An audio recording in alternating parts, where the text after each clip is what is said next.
Okay, so I want to hit the Great Recession first, and then we'll Okay. jump forward to COVID because you do have two very real crises there that both had, and we still don't really know what the long-standing negative impact of COVID is going to be and what opportunities are going to be out there. Maybe you know what the opportunities are going to be, but I think a lot of people look at that and they see risk today. But I want to back up to the Great Recession, and I'm going to give you my take, and I'm going to see if you see it the same way. You and I haven't talked about this, so I have no idea.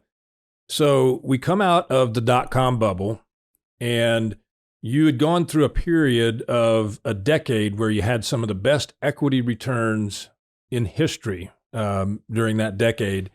We roll Right. into the dot-com bubble. Equity valuations, depending upon the index that you're looking at, fell anywhere from 55 to 75%. Okay. And so people were like, I'm done with the stock market. I'm done. That's just, look at what it did. It just ruined my ability to retire, whatever. I'm going to go buy real estate. And so then you had this mad influx of real estate coupled with some of the most insane loose lending standards that you and I mean, we'll never see that again. If we do, we know what to do when we see it, right? But you remember the ads that were out there on the radio or television. If you own a home, we'll loan you up to 120% of your value of your home, no questions asked, right? You don't even need to prove your income. As long as you can breathe and as long as you can, sign this note, we're going to loan you the money. And the height of it came about in 2006 that you were talking about that peak of the market. I'll never forget one Sunday morning, I wake up and this is when I still took the newspaper. And I wake up, I walk out in the front yard, I grab the newspaper, I open it up, sitting on the couch, and I'm like, oh my God. And I looked at my wife and I'm like, this is the end of the real estate market as we know it. And she goes, what is it? And I go, look at this. Pulte Homes is giving away a free BMW at the purchase of every home. This is insane, And so then you had all these people that couldn't pay their loans and they were mortgaged, not just the normal, what you and I would consider a reasonable rate of, 60 to 70% debt to equity, but they were 110 or 120% debt to equity. And they were doing it on these stupid 5-year balloon notes that were interest only. And then guess what happened? You got to refinance. Well, guess what happened to the value of the home? The value of the home went down and it just crumbled. And it was not just the home buyer, it was the commercial real estate buyer that was doing the same thing.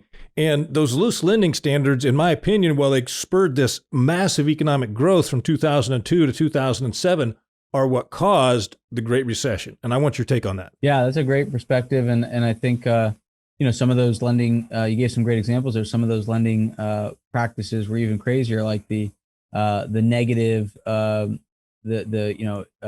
where you pay less than even the interest due on your mortgage every month, right? You had the option of paying less than even the interest so that your principal balance went up every month, right? It was just insane.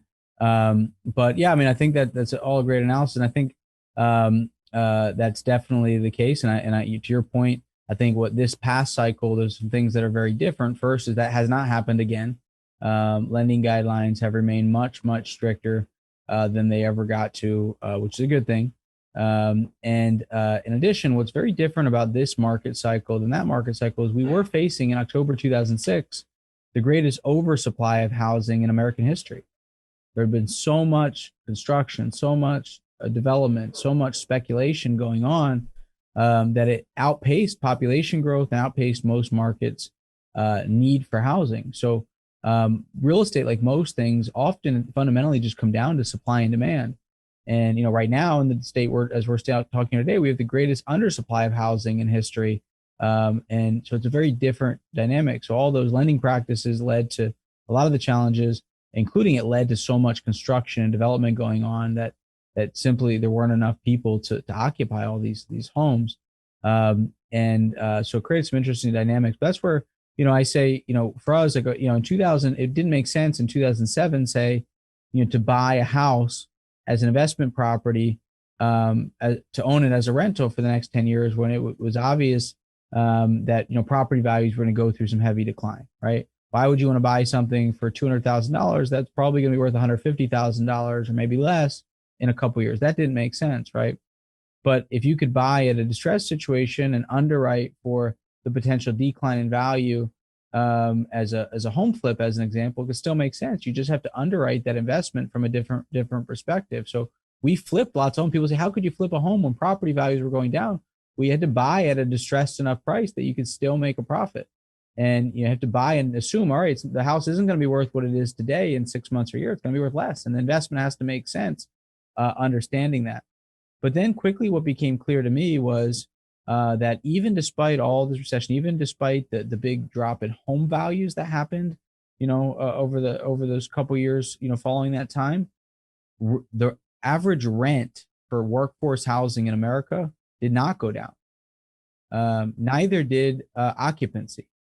So workforce housing, when less people could own a home, when construction's finally slowed down, more and more people, we went through, of course, some unemployment challenges, that just spurred more demand for affordable workforce housing. And that's what became clear to us, that, hey, we can go and buy properties in 2011, 2012, where we don't need even leverage, and we can be at a 10% cash on cash return for a property that is incredible demand, and rents are still flat or going up. And you can, as soon as any property that's available is leased as fast as you can make it available. That happened through the depths of the recession, and that's continued all the way through. Here we are to this cycle today. That simply with the cost, and this has never been more of a crisis than it is today. And this is a crisis we're really focused on making an impact on. This is the best way I like to sum up the affordable housing crisis that we're in today. The average rent in America in 2010 was $700 a month, a little over, a couple dollars over $700 a month. The average rent in America today is $1,215 a month. Over a 70% growth in the cost of rentership in 1 decade. Who thinks incomes have gone up, 70%, right? Incomes have gone up 4 to 6%, 7%, and the cost of living has gone up 70%. And there's no end in sight there. There's just simply not enough supply. So there's just a couple of ways we thought about how we were able to be comfortable going and still investing in these, really trying recessionary times where there was a lack of confidence, and people would think it didn't make sense to be buying homes in these times. But the fundamentals were just so obvious if you were paying attention.